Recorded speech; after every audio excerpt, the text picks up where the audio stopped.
What else? What was the question again?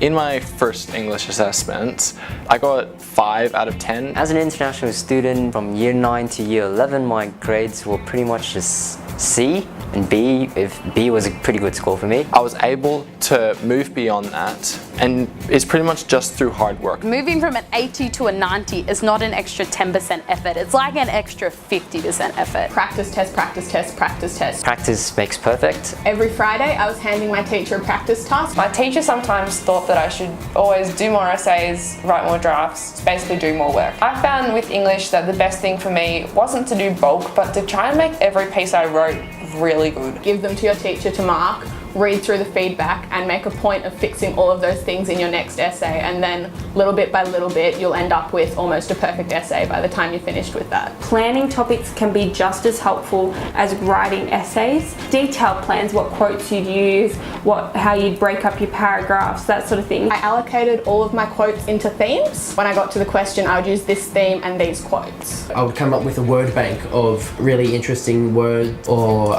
ways to start a sentence.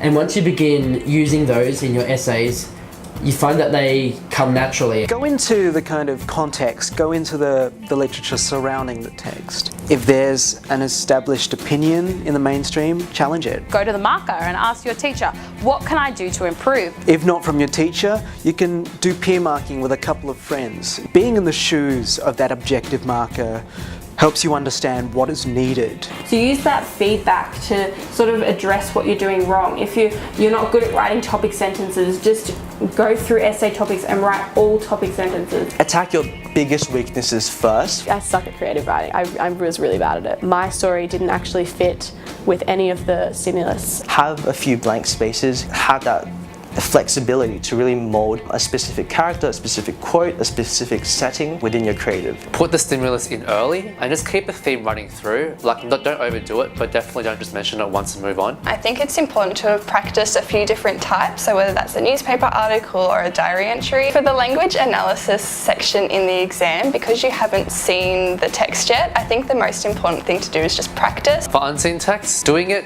to time is really important. Have a list in your head of the techniques. I think it's really important to make the most out of your reading time. Maybe use your fingernail to make some markings on important quotes. I know you can't write. Being really simple with the way you elaborate, so just have a point, your quote, you elaborate, and moving on. Making sure that you have clear techniques and effects and just all of that kind of thing to make it seem like you know what you're talking about, even if you don't.